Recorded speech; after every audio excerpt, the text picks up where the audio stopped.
You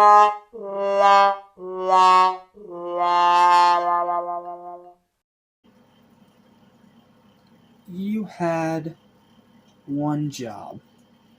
One. Remake the Wolfman faithfully and make it entertaining. And outside of a few aspects, you failed miserably. And you just became another 2010s remake that no one remembers and nobody likes. Now, I get it. Some people do like it, and if you do, more power to you. But this is a movie that has continuously disappointed me every time I try to watch it. I have watched it at least 4 times now, and every time I am left disappointed, I am left bored, and I am left just baffled. Baffled that a movie like this, with the talent that it had, with the passion that it had from almost everyone involved, failed this hard. But we gotta talk about it, because since we're reviewing the new Wolfman tomorrow anyway, I mean, we gotta at least talk about 2 of them. And rather than boring you all with the rest of the Universal Monster movies, which I know many of you don't like, because for some reason, people nowadays just have no respect for black and white movies. I don't know, it's a weird thing.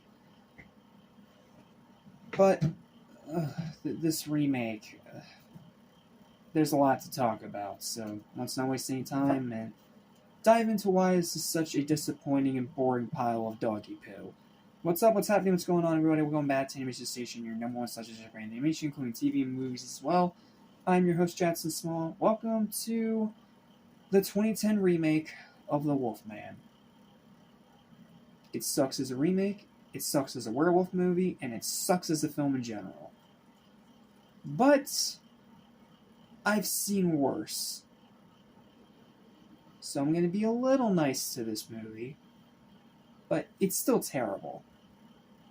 So I'm going to be a little nice to it because I know that it was a nightmare behind the scenes trying to even get this movie made at all. But it just has so many problems. So without further ado or delay, here's my written review. I hope it explains everything well enough. Enjoy. While I didn't know where to begin with the iconic original, I know exactly where to start with this fascinating and ambitious, but slow and all-around terrible remake. Yes, it has some good aspects, but it's also full of fatal claw slashes, and honestly would have been better off getting whacked with a silver cane. When Lawrence Talbot, this time played by Benicio del Toro, returns home after spending years in an asylum, he ends up attacked by a wolf and bitten by it, transferring lycanthropy into his veins. With the village hunting him down, his distant father, played by everyone's favorite on-screen cannibal Anthony Hopkins in one of his worst roles, becoming more unhinged, and his paramour Gwen, played by Emily Blunt, in grave danger, all hell breaks loose, and many body parts will fill the streets.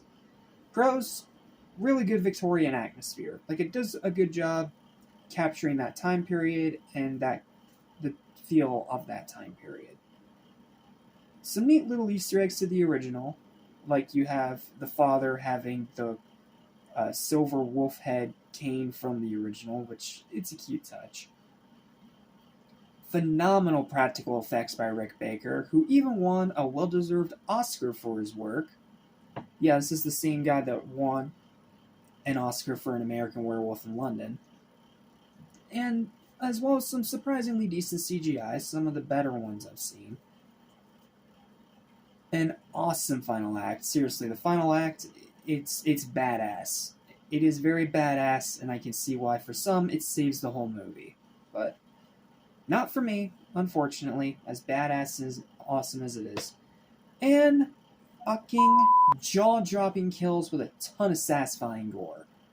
This movie cranks the gore factor up to 11. This is one of the goriest, most vicious, most brutal, and most just violent werewolf films you will ever watch. And yeah, the kills in this movie are amazing. Your jaw will drop and you will be surprised, like, how did they even get all this on the screen? Because this is usually around the time when most movies had to neuter their gore. I mean, Friday the 13th has a history of having to neuter its gore because of the pussies at the MPAA. But this one, they were able to do whatever they wanted, and it shows on screen. You see limbs get torn off. You see people get stabbed through the jaw and out the mouth. You see heads get sliced off. You see like people getting their intestines ripped out. Like, it is some crazy, vile shit, and it is amazing. Like, the kills are the best part of the movie, easily. But that's where the positives end. Now let's talk about why it sucks. Bad acting, especially Anthony Hopkins, who's currently sleepwalking the entire time. Like, come on, Anthony. You should know better than by now to give a performance this bad.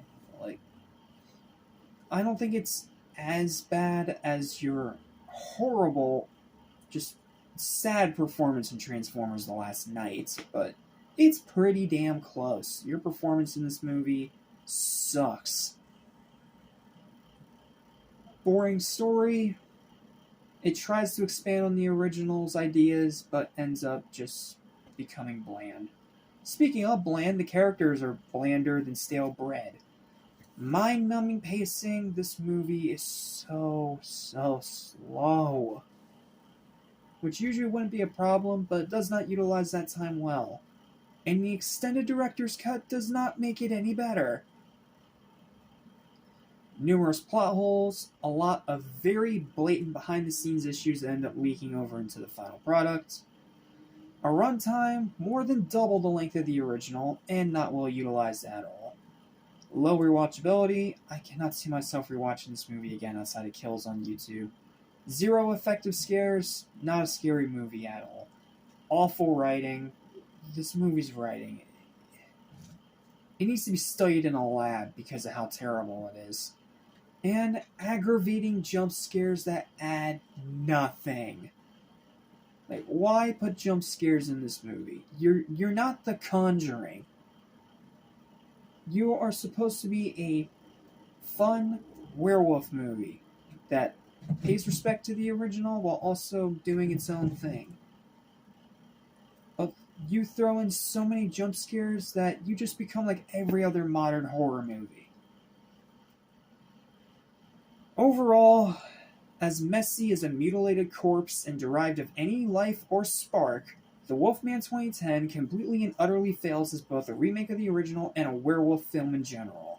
While it has insanely cool gore and clear passion from most people involved, it just results in nothing but a tired, dull, boring, and aimless mess that just becomes another inferior rehash of what was already done before.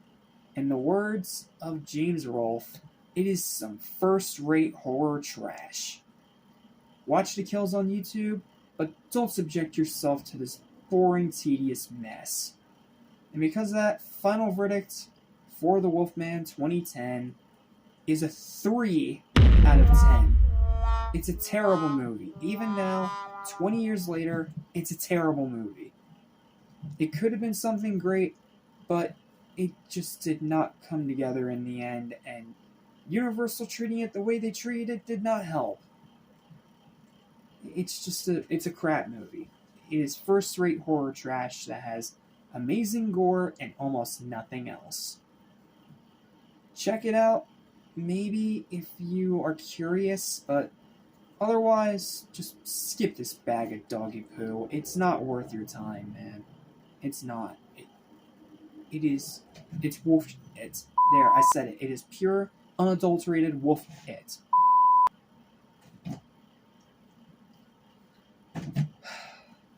And that's it. That's all I have to say, because I still try to keep these reviews somewhat spoiler-free. So, thank you guys so much for watching. Please understand it's nothing more than my own personal opinion. If you enjoy this movie, more power to you.